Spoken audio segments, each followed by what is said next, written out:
안녕하십니까. 파생왕 송대표입니다. 2025년도 3월 7일 금요일 현재 시간 오전 10시 53분 지나고 있습니다.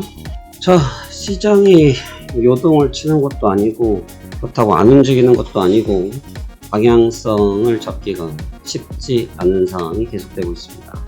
어젯밤에 마감했던 다우지수는 굉장히 높은 변동성을 보이면서 또다시 힘겨루기 끝에 마감이 됐는데요. 간밤에 어떠한 상황이 좀 있었는지 같이 한번 살펴보도록 하겠고, 한 주를 마감하는 금요일 같이 한번 잘 마무리해 보도록 하겠습니다.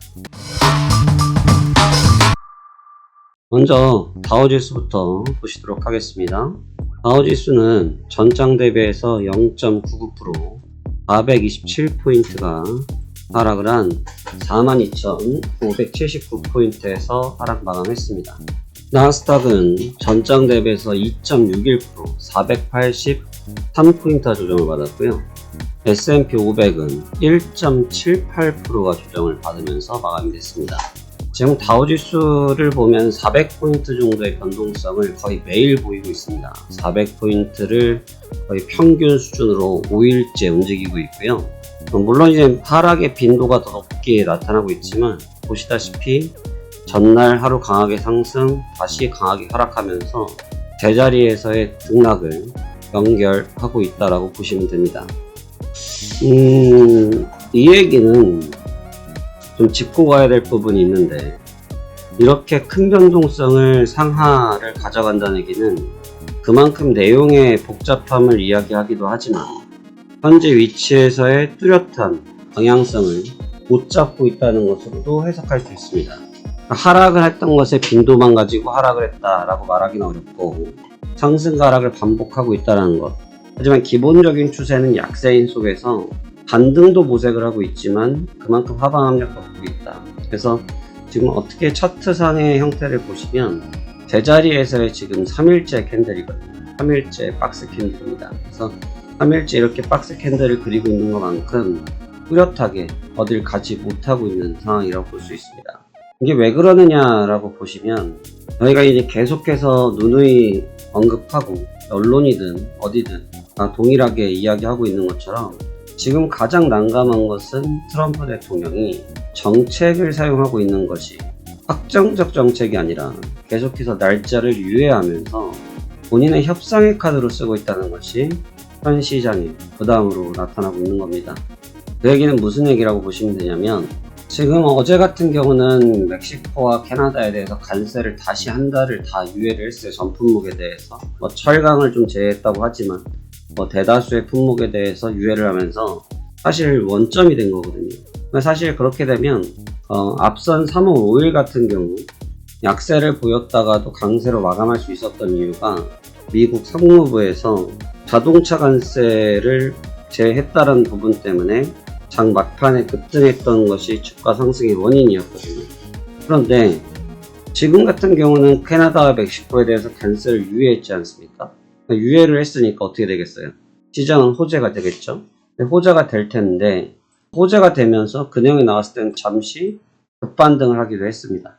하지만 이 부분을 지속할 수 없었던 것이 뭐냐면, 말이 매일 바뀌다 보니까, 멘트가 매일 바뀌다 보니까 투자자들이 어느 쪽에다가 편을 들어야 될지 모르겠다라는 게 강한 거죠.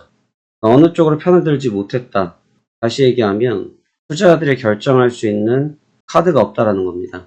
그 부분이 현 증시를 자극하고 있는 것이고, 그러한 부분들이 반복되다 보니까 시장은 피로감으로 움직임이 제한되었다라고 해석하시면 될 것 같습니다.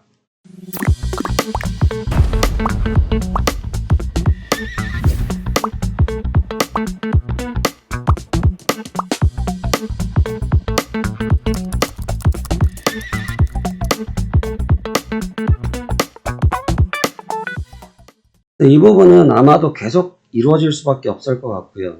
당장 뚜렷하게 명확하게 바뀐다 라고 말하기는 좀 어려움이 있지 않을까 생각이 되어집니다. 하지만 이 부분에 있어서 시장에서 지금 인식 자체가 불확실성으로 인식을 하고 있지만, 방금 말씀드렸던 것처럼 어느 정도의 제한적 변동성으로 연결되고 있기 때문에 그 점은 긍정적으로 평가를 할 수도 있어 보입니다. 대신 기술주는 좀 얘기가 달라요. 기술주도 마찬가지로 3일째 제자리에서의 큰 박스를 그리고 있죠. 같은 박스를 그리고 있는데 이 박스를 그리고 있는 점에 대해서 잘 살펴봐야 될 부분이 뭐냐면 하단, 상단, 주가의 밴드를 그리면서 치고받고 있죠. 그런데 이제 이 부분에 지금 큰 영향을 미치고 있는 것이 현물인데 현물의 길 빼고 할 수가 없죠. 지금 테슬라가 계속해서 약세를 보이고 있죠. 엔비디아 같은 경우도 반등한 이후에 다시 밀렸죠. 보시면 엔비디아의 3일째 캔들과 나스닥의 3일 동안의 캔들이 똑같습니다. 무슨 얘기냐면 지금 시장이 관세에 대해서 관세로 인해서 관세로 의한 영향력도 분명히 있지만 더 큰 영향력은 현물이라는 겁니다. 그러니까 현물의 영향이 너무 높은 거죠. 어제도 이제 개장 초반부터 좀 약했던 빅테크들이 개장을 하면서 초반에 좀 반등을 시도했는데 장 후반부에 다시 급격하게 무너졌습니다. 아마 이 부분은 개장 초반에 약했던 것은 중국발 AI 관련돼서 해당 부분에 대한 그 딥시크와 같은 분위기였다고 보시면 되는데 이 딥시크 때 사태 기억하시죠? 딥시크 때 결국 어떻게 됐습니까? 큰 폭의 급락을 했지만 다시 빠르게 급등했던 이 현상을 우리가 잊지 않으면 좋을 것 같습니다. 지금 딥시크와 같이 알리바바 쪽에서 나왔던 AI 데이터 때문에 영향을 받았다고 하지만 사실 그것은 영향력의 요소라기보다는 재료의 요소로 사용되고 있고 시장의 분위기가 좋지 못하다 보니까 그 부분에 의한 회피성 차익 실현이 좀 강한 것으로 보여집니다. 지금 제일 타격이 큰 건 테슬라예요. 가장 타격이 큰 건 테슬라인데 낙폭이 너무 크죠. 낙폭이 너무 크고 지금 사실 테슬라를 우리가 이제 테슬람 이렇게라도 이제 부르는데 테슬라를 좋아하시는 분들을 거의 아비규환 상태까지. 왜냐하면 급등을 했을 때 추가적으로 외부 자금들까지 끌어들여 샀던 자금들이 많았는데 단숨에 제자리로 돌아오면서 굉장히 하방 압력이 높아지고 있죠. 이 신용장고가 올라오기 때문에 이 정도 상황이 되면 어떠한 상황이 생기냐? 매물 압박을 겪을 수밖에 없죠. 강제성 매물들. 그래서 그 부분을 조금 신경을 써서 봐야 될 것 같습니다. 그리고 지금은 현물에 의해서 움직이는 게 너무 강하고 경제지표는 그래도 좀 양반이에요. 좀 경제지표들은 다소 좀 스테이블해지기 시작했거든요. 스테이블 시작했고 오늘이 많은 분들이 이제 빅데이터 하나라고 많이 보는데 오늘 저녁에 고용에 대한 데이터들이 나옵니다. 민간 비농, 비농업지표, 실업률 데이터들이 나오는데 개장 전에 데이터가 쏟아져 나오죠. 근데 이 점도 좀 주의해서 보셔야 될 부분이 어제도 관련된 지표들이 있었고 그제도 있었거든요. 고용에 대해서 ADP부터 시작해서 일단 고용 지표들이 나오면 현재 그렇게 나빠지고 있지 않습니다. 이 얘기는 무슨 얘기냐면 경기 침체에 대한 우려감이 다소 빠져있는 데이터라고 해석도 되어지거든요. 왜냐하면 고용시장이 완만화가 되고 실업수당을 청구하는 게 적다고 하면 고용시장이 완만하게 돌고 있다는 뜻이기 때문에 그렇게 볼 수가 있겠죠. 그래서 결국은 이 지표가 나왔을 때는 오히려 시장이 잘 버티는 모습을 보여주는데 그 문제는 개장을 하고 나서 현물이 본격적으로 정규 거래가 시작될 때 현물들이 너무 약해진다는 겁니다. 그래서 그 점이 현 증시의 가장 큰 핵심 키워드라고 보여집니다. 지금 차트를 어떻게 한번 보시냐면 이렇게 한번 보실게요. 이렇게 한번 보시면 지금 위치가 현재 위치가 여기지 않습니까? 여기에요. 3일째 이루어졌던 이렇게 하루씩 보면 되거든요. 3일째 이루어졌던 저점 라인에서의 계속 지지력 테스트를 주고 있어요. 강한 바닥 지지를 주고 있기 때문에 어느 정도의 지지력은 이미 형성되어 있는데 이게 가려고 하니까 버티고 있는 거거든요. 왜 그러냐면 보여드렸던 것처럼 테슬라는 지금 하염없이 밀리고 있는 상태란 말이죠. 밀리고 있는 상태인데 이 친구들이 밀림에도 있음에도 불구하고 종합주가 지수는 버티는 상태가 되고 있죠. 이 버틴다라는 얘기는 뭐냐면 현물이 턴어라운드가 된다고 했을 때 현물이 방향성을 전환하기 시작했을 때 큰 힘을 받을 가능성이 높다고 보실 수 있는 겁니다. 큰 힘을.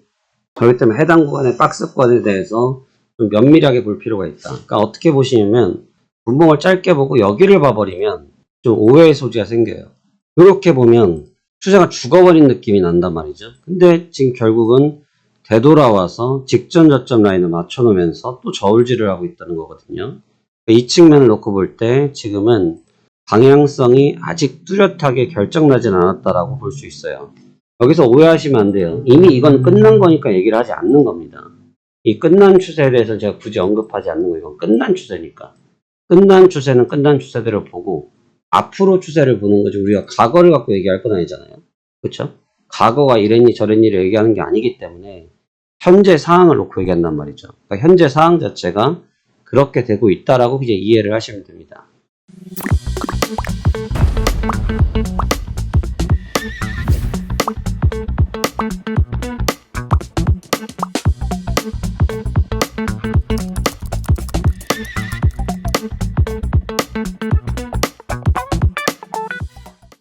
그렇기 때문에 지금은 다우지수나 나스닥이나 S&P 500이 간세에 대해서 지금 뭐라고 할까요? 내성이 좀 생겼다라고 보실 수가 있고, 내성이 좀 생겼기 때문에 시장이 관련된 내용에 대해서 이제 더 이상 민감도는 다소 떨어질 수 있겠지만, 결국 이제부터 이제 실질적인 경기에 관련된 부분들에 대한 데이터들, 그 다음에 금리에 관련된 데이터들, 그 다음에 현물에 대한 가치들, 여기도 현물들의 가치가 고가 차익 실현이 계속 이루어질 것인지 아니면 저가 매수세들이 들어올 것인지 이러한 여부들이 향후 증시를 결정할 내용들이 더 많아지고 있다라고 보시면 좋을 것 같습니다.